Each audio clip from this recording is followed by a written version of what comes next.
Vin, did you like when you did your research? Were you really hypothesis focused? Like going into it, you're like, this is the exact thing I want to test. No, definitely not. It was definitely more exploratory. And getting back to like the sharing all of your data for our field, it's we have all the data, but the problem is when another lab try to repeat the experiments, a lot of the chemical use or the materials aren't listed in a lot of these papers, and even where you source your chemical, so you need the catalog. So in some paper they'll list the chemical, but they don't list the catalog number or exactly where they got it, and that matters too. Batch by batch, there's difference in there, Hmm. and if you go down even to like the instruments level, there are specific instruments that only three labs in the United States have, and they're publishing data on these instruments. So how would a lab from just like some other university try to repeat that? It's really difficult. Even if your data, you just have to believe in their analysis and things like that. You can't try to repeat it just because you don't have the funding. Try to build this custom instruments that they're Yeah. built based on the methods that they research in their own labs and test it. So it gets a little gray there as well. Um, Something Yeah, to think about moving outward, outside of the analysis a bit. Just try and repeat experiments, confirm it, or trying to use these methods that this lab came up with for your own lab to study other problems, and you can't really, get the same type of conclusion that they draw, not based on analysis and data, but just bottlenecked by instruments and by different chemicals and materials. Different I problems altogether. It reminds me of the case of Cyril Burt, who was a brilliant social psychology theorist and did just some of the cleanest and most beautiful research studies. And when people tried to replicate, some of his work replicated pretty well, although not as clean. Some of it wouldn't replicate at all. And he was very generous with his time in reviewing stimulus materials that people sent to, get feedback on how these were similar to or dissimilar from the materials that they had used in their lab. And this went on for some time until finally one of his doctoral students finally came out and said, no, the data was all made up. He would no way. That's clean crazy. the data and just throw away the cases that didn't fit his theories that he knew were true. Oh And my I think about gosh. all the time that people wasted scrutinizing Wow. their stimuli and sending it to him and having him send this bullshit back about what was probably wrong with it, and they'd go and try and do it again, and he was so convinced that he was right that would not let that Yeah. integrity schmegrity, I'm not let that stand in the way of my beautiful theories.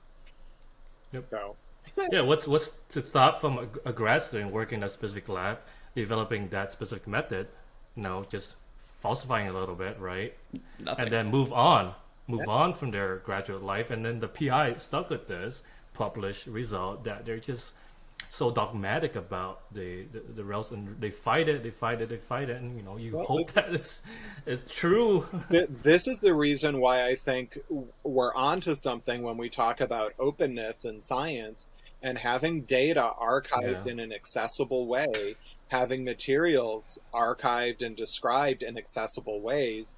And, is probably not necessary in the main text or a footnote of a No. manuscript to identify the source and batch number and catalog number for every chemical that you've used. But there's definitely a place to have that information in a repository that is I agree. accessible without, much gatekeeping, so that that Mm. openness will, preclude people from even thinking for a Hmm. cold second that, you could get away with something. And it would, that kind of openness between graduate students and, the other lab mates and the PIs and the postdocs and other collaborators would, be a microcosm of this larger openness. No one would ever think for a minute they could get away with that.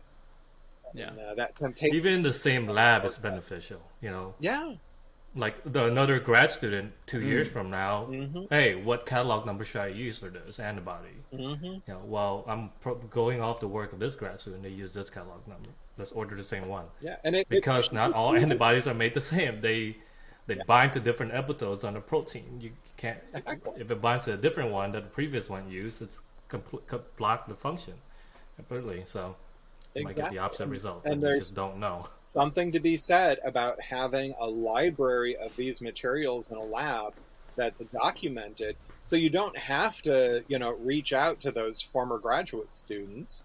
Like David had a request a couple weeks ago from his PI to, a colleague in another university wants to replicate some of our work and build on it. Can you send these, structure models? And so, David had to get on the phone with a current graduate student in the lab and, unarchive, untar a bunch of tar balls to dig back through and find the files that were needed. And, it should be more open than this. And I think, yeah. I think it's just a limitation of journals. I mean, we've grown to we need something else instead of a journal. And I think journals could help. I don't know. My pie in the sky idea is that PIs and their labs don't even have to be involved in the analysis at all. It should just be like extreme rigor on the methods and describing what the data is, and then anyone could analyze it. I'm like imagining a scenario where like there's Kaggle competitions where people post data sets and ask people to help solve problems. You could do it like that. Yeah. Maybe not even, maybe a light introduction to just like set the stage in the background, but then you could have, instead of one or two peer reviewers, you could have like hundreds of graduate students or postdocs. Like, yeah, we all did this thing checks out. I have some fears with that in the sense of people just like not liking a data set for some reason and just, I don't know. This is sorry. Ganging This up is, in some way. I'm but... thinking this as a segue into the central limit theorem. So it's like I wanted to talk about the central limit theorem, and we've been avoiding it this entire time. let's assume that the analysis per each person doing analysis is a sample, and then the true population is whether it's true or not, analysis. whether the PI, and then you have these samples of people trying to do the analysis, and then hopefully, as you plot as a frequency or something, it goes toward the true meaning of the data being analyzed. I understand that on like on the level of you measure variables from a bunch of subjects. Does it also work in the sense of like meta-analyses and collecting data across a ton of studies? Because when you guys were talking about like reproducibility and issues with that, what am I trying to say here?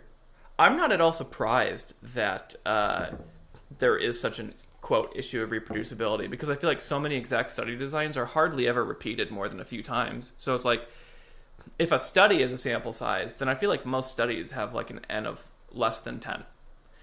And everyone's like, oh, no one can repeat this stuff. And it's like, well, have we even tried repeating it enough times? So I guess my question is, based on the sample size of individual studies, how many studies would have to be conducted to then determine like, okay, we're confident in the results from this? Which I guess would deter, so many things would go into that, like where was the study done, populations, all that stuff. how much measurement error is there? How much noise in the data? There would be a lot of factors that would go into it. But it's the central question of meta-analysis. And it's one of the reasons why meta-analysis exists. So that, and the studies don't have to be exact replications to be useful in a meta-analysis. And part of the point is that there are different variations in methodologies that are used. And if the finding holds up across multiple researchers, multiple labs, even different measures of constructs, then there's probably a fair amount of truthiness in that meta-analysis, relation coefficient. The meta R squared is, probably something that you can take to the bank and be pretty, confident in. When there are just a handful of studies, we don't have that same degree of confidence. And the big thing that works against meta-analysis is the file cabinet problem. It's the results that you have to work with are the ones that have been disseminated, typically through publication, and all the people who worked on the problem and got bupkis, and not even I don't even want to talk about this at a conference. The findings and the data are not searchable. They're not accessible. They're not in any archive. And so we have this, we're only able to summarize the findings that have been disseminated. I have been arguing for a long time that for the publication review process, only the introduction, review of literature, hypotheses, and methods should be submitted for review with a short discussion of the potential implications. So the study is accepted or rejected on the strength of the design of the study and the conceptualization of the study, not contingent upon having, the holy grail, p.05 significance level for many or at least some of the findings. And that would change up and eliminate some of that file drawer phenomenon. The poorly designed studies are the ones that would not be indexable, searchable, or included in meta-analysis. The strong studies, the ones that we should pay attention to, would, regardless of the statistical significance level. And so those studies that were simply underpowered would still have reasonable effect sizes. And when we aggregate that across multiple slightly underpowered or even fairly underpowered studies, still are able to contribute to that effect. And then with our larger meta-analysis sample size, suddenly we start to see that there's something substantial there. So I would agree with all of that, except I would say even poorly designed studies have value just from an observational standpoint. Like, okay, if I don't like the way you designed your test group, whatever, I might just have a question on just like control groups or just like so for us, we're often looking at, does this nutrient or does an ingredient improve health in some way? But I might just want to have an understanding of like, what is normal? People who don't consume these things, like what is just the typical response I should find. And I'm not even reading anything about like test groups or supplemented groups or things like that. And so in that sense, I would want to make sure that there's still a way to have access to that data. Because to be fair, like the problem with research I've done is it is industry funded, and sometimes they design it in ways that make good business sense. Like, maybe there's only so much of a product in a world that it can only be included in a certain amount because it's so expensive to make. And so scientists would say, like, how come you didn't do all these dose response things? And you're like, well, there's like not even enough of this in the world right now to do that. And I agree with the scientists, like it isn't a great design, but the people funding it are looking at it from more of a pragmatic standpoint. And so it's like, I want to still be able to have all that data for observational purposes, but I would agree, like it wasn't the best design. And I've published studies that are bad designs where like dose and the type of thing are confounded. But if you were just looking at control versus any one of those, you could still make an informed opinion, but other questions might be off the table. And there are ways to make the argument in the conceptual foundations for a paper that hey, this isn't designed to tease apart all of these different experimental factors. This is designed to get a really good base rate. And we just want to, have a descriptive study that describes, normal sorts of things to use as, as a conceptual, touchstone to be able to evaluate other studies that are, clean designs of, clearly separated, separable factors and provide a baseline. And that would, there'd be role for that. There'd be room for that. And there would be, an outlet that would be happy to disseminate that. Yeah. So like, okay, yeah. I agree on those. And then like all the concerns Vin had on like methods, that can essentially not, that could be captured by like measurement error, right? So you could eventually get a sense of like, all right, the methods weren't all the same, but we can at least estimate what the measurement error across all of these things are, and then get at what the true factor or the response rate adjusting for, or just at least knowing what the measurement error was.